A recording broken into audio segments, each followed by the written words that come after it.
अगर आप गांव के हैं और कलेक्टर बनने का सपना संजोए हुए हैं, आईएएस और आईपीएस बनना चाहते हैं, या आपके मन में जो शंकाएं होती हैं, तो उन सब शंकाओं को दूर करेगा यह वीडियो। नमस्कार, LWF classes, easy way of learning.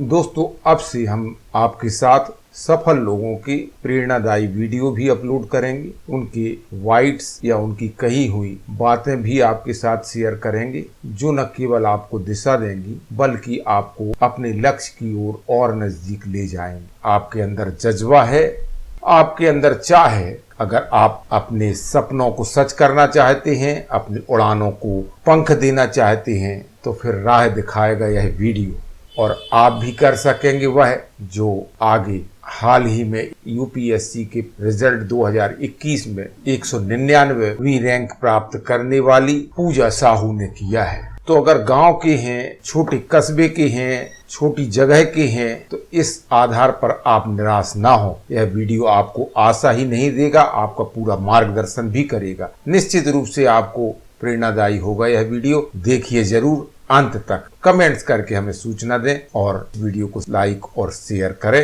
अगर आपको अच्छा लगे तब। आइए सुनते हैं 199वीं रैंक 199वीं रैंक प्राप्त करने वाली छत्तीसगढ़ के एक छोटे से गांव से निकली पूजा साहू की कहानी, उन्हीं की जुबानी।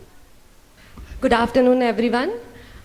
जैसे सर ने बताया, मेरा नाम पूजा है, मेरी 199 रैंक आई है। मैं मगरलोड ब्लॉक के एक छोटे से गांव भैंसमुंडी से बिलोंग करती हूँ। मेरी जो शुरू की एजुकेशन है वो वहीं से हुई है। सरस्वती शिशु मंदिर से मैंने 7th तक की पढ़ाई की। उसके बाद एक कह लो कि पीयर प्रेशर कह लो, उस टाइम पे चल रहा था कि नहीं, इंग्लिश मीडियम बहुत ज़रूरी है। तो इसमें मेरे सारे फ्रेंड्स इंग्लिश मीडियम में चले गए। मुझे भी डर लगने लगा कि अगर आगे मुझे सक्सेसफुल होना है तो मुझे भी मीडियम चेंज करना चाहिए। तो मैंने अपना मीडियम चेंज किया 8th में। कुरुद से मैंने अपनी 12th तक की पढ़ाई की। फिर NIT में मैंने एडमिशन लिया और वहाँ से मैं 2018 में ग्रेजुएट हुई हूँ बायोमेडिकल इंजीनियरिंग से। अक्सर ये सवाल हमारे मन में आता है, क्योंकि मैं एक गांव से बिलोंग करती हूँ, तो मैं ये बोलना चाहूँगी कि हमारे मन में जो भी गांव से होंगे या छोटे शहर से होंगे, उनके मन में ये सवाल आता है कि हम कैसे ये बड़ी बड़ी परीक्षाएं पास करेंगे। गांव में मटेरियल का एक्सेस कम होता है, इंटरनेट नहीं होता। मेरे गांव में आज भी इंटरनेट नहीं चलता, हमें छत पे जाना पड़ता है इंटरनेट चलाने के लिए। तो ये सवाल मन में आता है, डर आ जाता है कि हमसे होगा या नहीं। तो मैं ये कहना चाहूँगी अपने थ्रू कि मैंने किया है, तो आप जो भी गांव से हैं, छोटे शहर से हैं या कहीं से भी हैं, हर कोई कर सकता है। बस डर को नहीं आने देना है मन में। और खुद सोचिए, जिस देश की 70% जनता गांव में है, वहाँ बड़े काम गांव के बच्चे करेंगे कि शहर के बच्चे। तो ये आप मन में रखिए और तैयारी कीजिए। अब अगर प्रिपरेशन की बात करें, तो जब हम डिसाइड करते हैं यूपीएससी, तो यूपीएससी करना है, सिविल सर्विसेज एग्ज़ाम देना है या कोई भी एग्ज़ाम देना है, डॉक्टर बनना है, टीचर बनना है, तो पहले आप सोचिए, खुद से सवाल कीजिए कि ये करना क्यों है। कई सारे जब मैंने अपनी प्रिपरेशन स्टार्ट की, बहुत सारे लोगों से मैं मिली जो कहते थे कि हमें लबासना जाना है इसलिए यूपीएससी करनी है। ये मोटिवेशन आपको कब तक साथ देगा? मोटिवेशन ये नहीं होनी चाहिए, क्योंकि यूपीएससी की जो जर्नी है वो काफ़ी लंबा जर्नी हो जाता है। मुझे 3 साल लगे इस एग्ज़ाम को क्लियर करने में। तो मोटिवेशन ऐसी होनी चाहिए जो आपको 3 साल तक आपका साथ दे आपको, क्योंकि बार बार सेम चीज़ पढ़नी होती है। हमारे मन में ये आता है, एक बार पढ़ते हैं तो दोबारा पढ़ने में ही डर लगता है कि नहीं, ये तो पढ़ चुके हैं, कैसे दोबारा, ये पढ़ चुके, ये हो गया।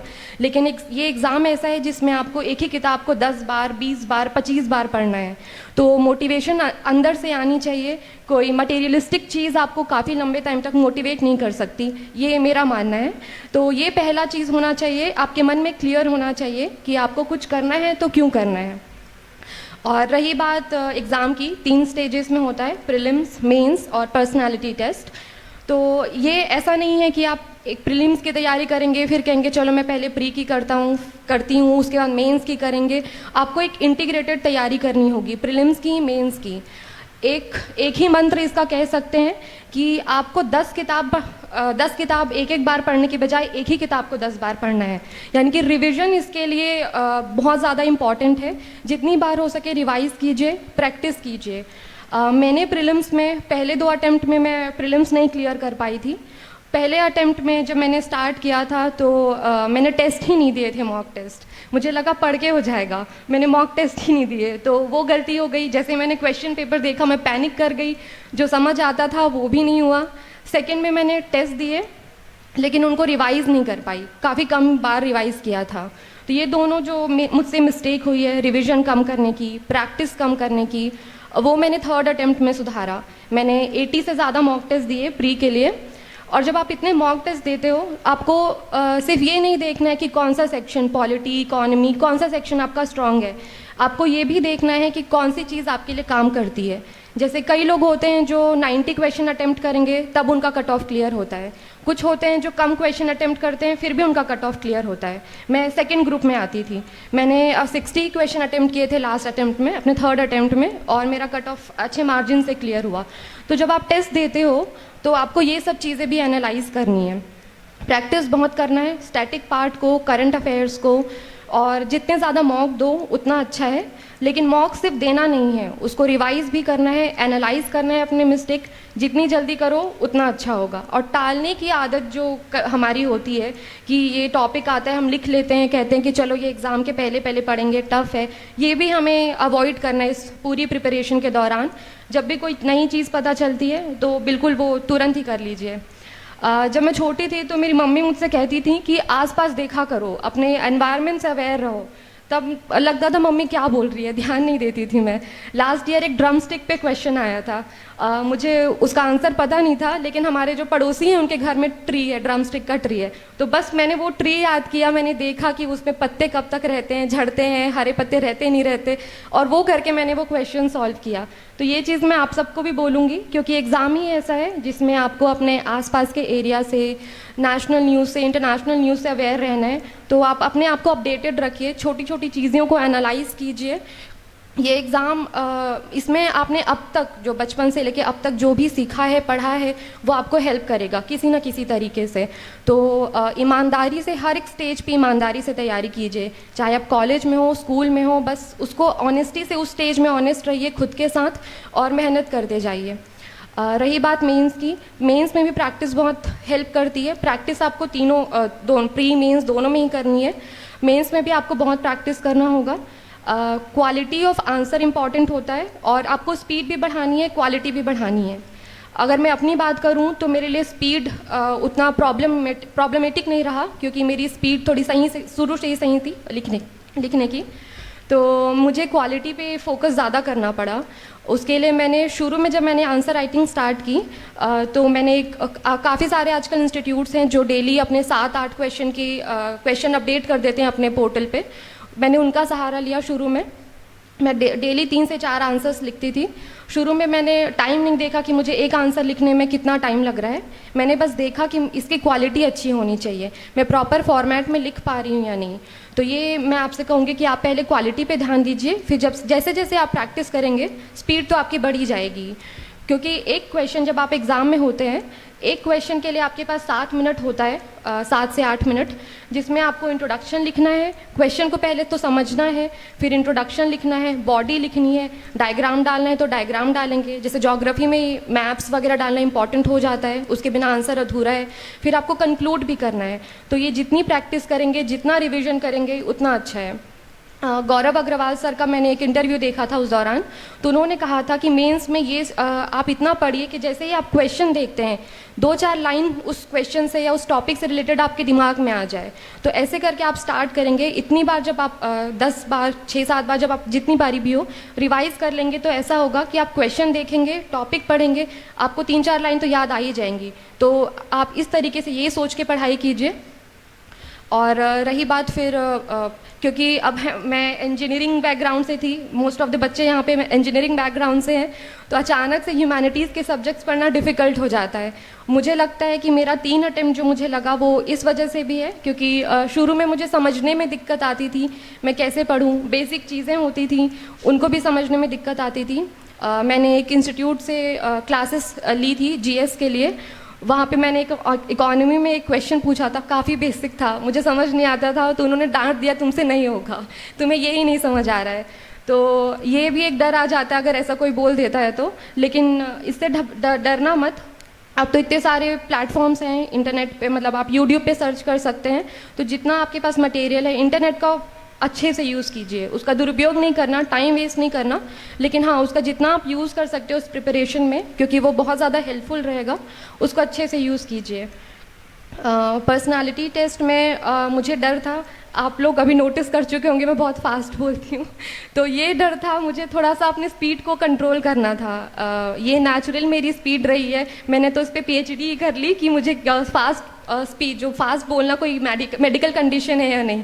तो मैंने सोचा था अगर वो वहाँ पे मुझे कहेंगे तो मैं ये बता दूंगी कि मैम ये होता है, तो इस वजह से मैं फास्ट बोलती हूँ। लेकिन हाँ ये मेरा मेन रहा कि मुझे अपनी स्पीड पे कंट्रोल करना था। जब पर्सनालिटी टेस्ट की बात आती है तो कहते हैं कि यहाँ पे आपका नॉलेज नहीं टेस्ट होगा, आपकी पर्सनालिटी टेस्ट होगी, पर नॉलेज भी हमारी पर्सनालिटी का पार्ट है। अगर हम बात कर रहे हैं, हमें कुछ पता ही नहीं है, वो कैसे इंटरैक्ट करेंगे हमसे, वो एक इंटरैक्टिव सेशन ही है।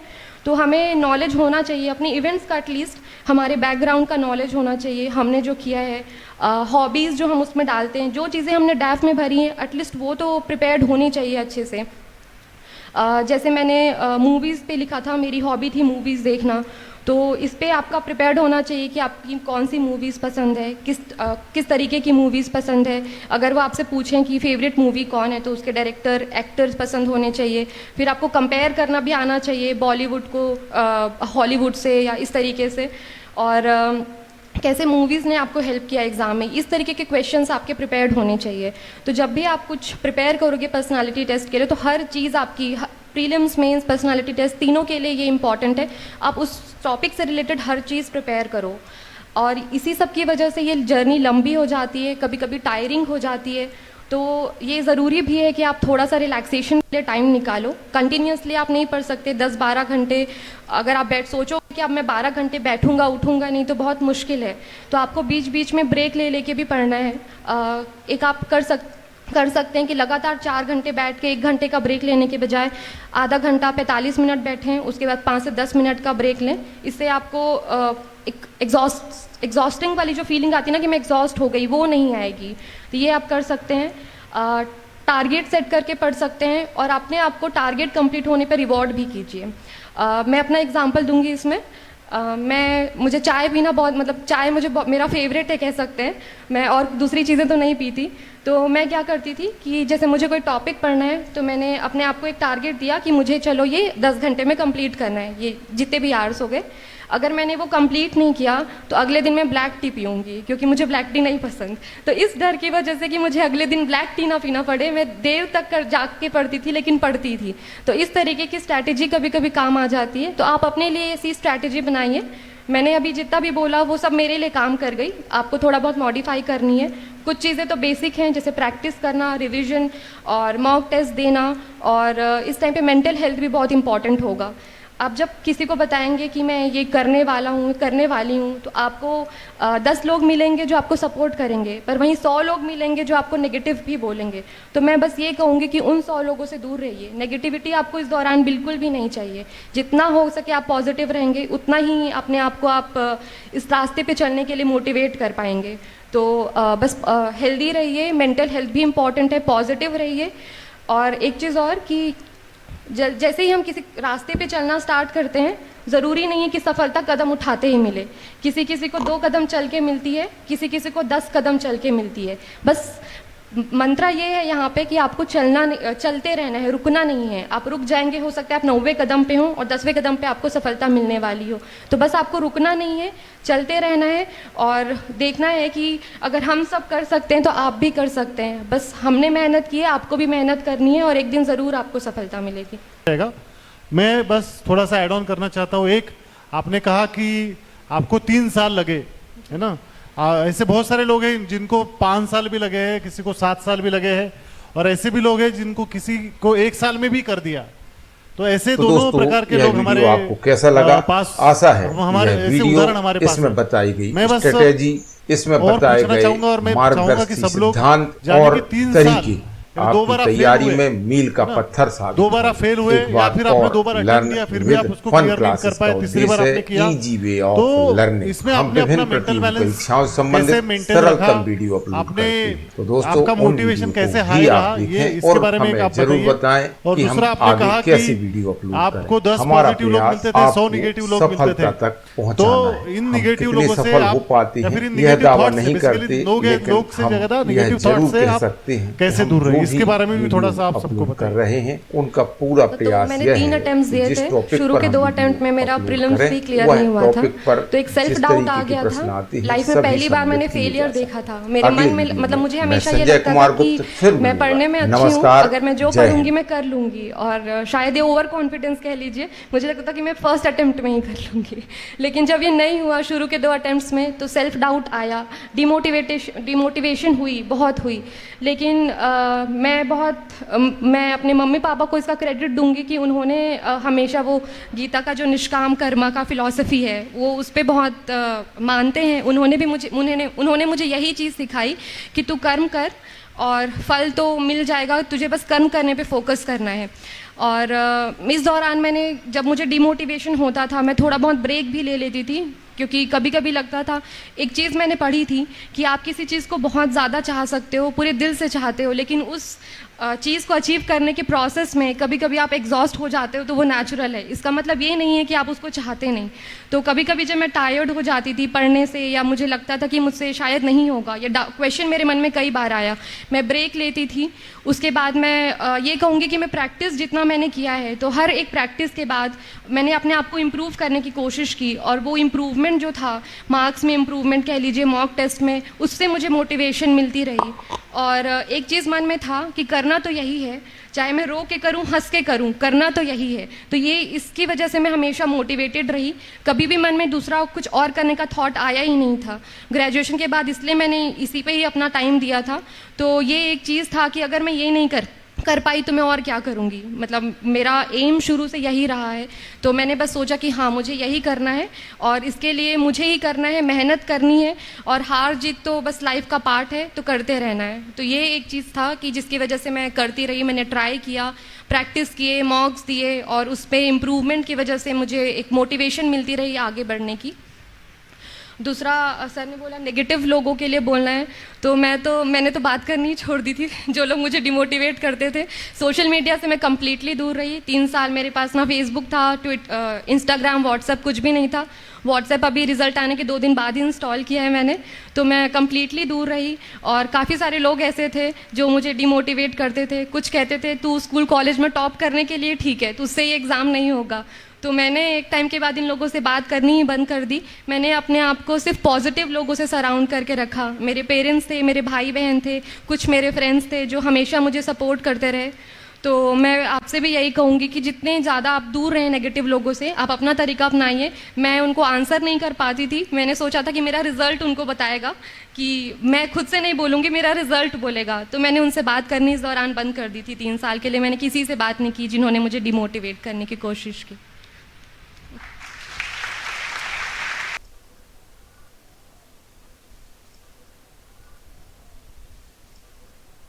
कि पहले वो डिसाइड कर लें उनको क्या करना है, और एक बार डिसाइड कर लें तो उनको पूरी मेहनत इसी के लिए करनी चाहिए, इधर उधर भटकना नहीं चाहिए, और ना ही अपने आसपास नेगेटिविटी आने देनी चाहिए। बस पूरी मेहनत जी जान से इसी जो उन्होंने डिसाइड किया अपने लक्ष्य की पूर्ति के लिए लगा देना चाहिए।